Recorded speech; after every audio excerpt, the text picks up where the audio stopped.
ہم اپنے چینل کے معزز ناظرین کو ایک بار پھر سے خوش آمدید کہتے ہیں۔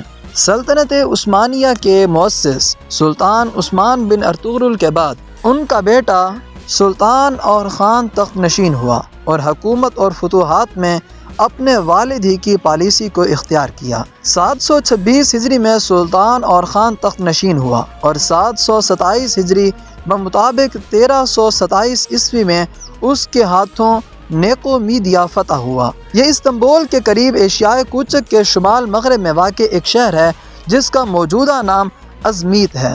سلطان اور خان نے یہاں پہلی عثمانی یونیورسٹی قائم کی اور داود کیسری کو اس کا پرنسپل مقرر کیا، جو عثمانی علماء میں بڑی شہرت رکھتے تھے، اور انہوں نے مصر سے علوم کی تحصیل کی تھی۔ اور خان نے اپنے دور کے تقاضوں کے مطابق ایک لشکر بھی تشکیل دیا اور اسے مستقل لشکر کی حیثیت دی۔ سلطان اور خان رسول اللہ صلی اللہ تعالی علیہ وسلم کی اس بشارت کو پورا کرنا چاہتے تھے جو آپ صلی اللہ تعالی علیہ وسلم نے فتح قسطنطنیہ کے بارے دی تھی۔ انہوں نے ایک نہایت ہی اہم حکمت عملی ترتیب دی جس کے مطابق بازنطینی دارالحکومت کا یکبارگی مشرق و مغرب دونوں طرف سے محاصرہ کرنا تھا۔ اس منصوبے کو عملی جامہ پہنانے کے لیے سلطان اور خان نے اپنے بیٹے اور ولی عہد سلیمان بن اور خان کو بھیجا کہ وہ تنگ نائے درد نیل کو عبور کر کے بعض مغربی گوشوں میں موجود مقامات پر قبضہ کر لیں۔ 758 ہجری میں سلیمان نے رات کے اندھیرے میں 40 مسلمان گھڑ سواروں کے ساتھ اس تنگنائے کو عبور کیا، مغربی کنارے پر پہنچ کر لنگر انداز رومی کشتیوں پر قبضہ کر لیا اور انہیں مشرقی کنارے پر لے آیا۔ وجہ یہ تھی کہ عثمانیوں کے پاس اس دور میں بحری بیڑا نہیں تھا کیونکہ ان کی سلطنت ابھی تک اپنے ابتدائی مراحل میں تھی۔ مشرقی کنارے پر پہنچ کر سلیمان نے اپنی فوجوں کو حکم دیا کہ وہ ان کشتیوں میں سوار ہو کر یورپی ساحل پر پہنچ جائیں۔ سو ایسا ہی ہوا۔ مسلمانوں نے یورپی ساحل پر پہنچ کر قلعہ ترنب کی بندرگاہ غالب بولی، جس میں قلعہ جناقلہ، ابسالہ اور رودستو واقع تھے، پر قبضہ کر لیا۔ یہ تمام شہر اور قلعے تنگنائے درد نیل پر واقع تھے اور جنوب سے شمال کی طرف دور تک پھیلے ہوئے تھے۔ اس طرح سلطان نے ایک بہت ہی بڑا اقدام کیا جس سے ہر اس شخص کو فائدہ پہنچا جس نے فتح قسطنطنیہ کے لیے کوشش کی۔ سلطان اور خان کی زندگی کا ایک اہم کارنامہ اسلامی لشکر کی تاسیس اور اسے ایک خاص فوجی نظام کا پابند بنانے کے لیے منصوبہ بندی کرنا ہے۔ یہ لشکر کئی یونٹوں میں منقسم تھا، ہر یونٹ میں 10 یا 10,000 سپاہی تھے۔ مال غنیمت کا 5واں حصہ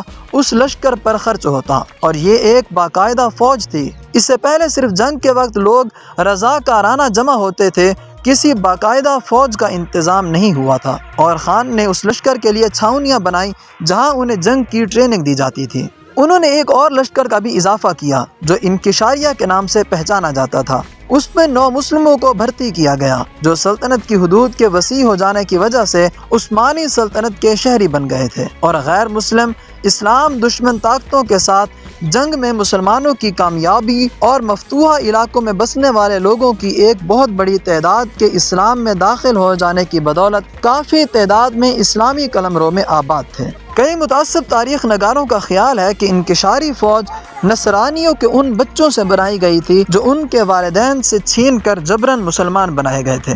کہتے ہیں کہ اس کے لیے باقاعدہ ایک نظام اور قانون تھا۔ ان کے خیال میں اس نظام کو دفشری نظام کہتے تھے۔ ان کے بقول اس نظام کے مطابق نصرانیوں سے بچوں کی صورت میں اسلامی شرعی ٹیکس لیا جاتا تھا جسے بچہ ٹیکس کا نام دیا جاتا تھا، اور کبھی اسے بچوں کا ٹیکس کہا جاتا تھا۔ اس قانون کے تحت مسلمان اس بات کے مجاز تھے کہ وہ ہر شہر اور نصرانی دیہات سے مال غنیمت میں خمس کے طور پر 5 بچوں کو پکڑ کر زبردستی مسلمان بنا لیں۔ حالانکہ حقیقت یہ نہیں، اصل صورتحال یہ ہے کہ ان کے مزعومہ نظام جس کے تحت مسلمان بچوں کی صورت میں ٹیکس لیتے تھے ایک جھوٹی کہانی ہے جسے سلطان اور خان اور سلطان مراد خان بن اور خان کی تاریخ میں زبردستی داخل کیا گیا، اور بعد میں آنے والے تمام عثمانیوں کو اس کی وجہ سے مورد الزام ٹھہرایا گیا۔ بات صرف اتنی سی ہے کہ دولت عثمانیہ نے نصرانیوں کے ان بچوں کی کفالت کا ایک باضابطہ انتظام کر رکھا تھا جو مسلسل لڑائیوں کی وجہ سے یتیم رہ جاتے تھے اور ان کا کوئی پرسان حال نہیں ہوتا تھا۔ اسلام جو دولت عثمانیہ کا دین تھا، بچوں کی صورت میں ٹیکس لینے کی کسی بھی صورت حکومت اجازت نہیں دیتا۔ یہ محض الزام ہے جو در حقیقت متعصب نصرانی مورخین کی اسلام دشمنی کی غمازی کرتا ہے۔ جنگوں اور مارکوں کی وجہ سے بچوں کی ایک بہت بڑی تعداد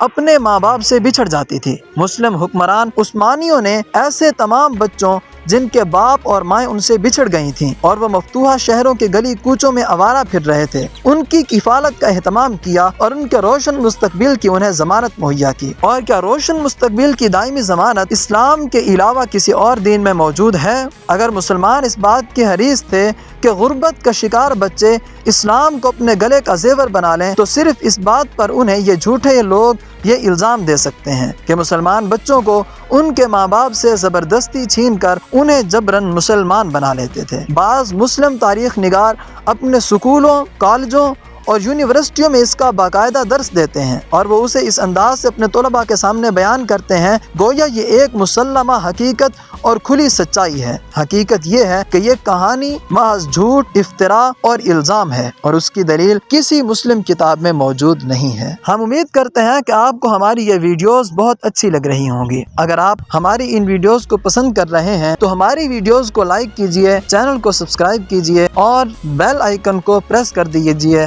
تاکہ ہر نئی آنے والی ویڈیو آپ تک جلد از جلد پہنچتی رہے۔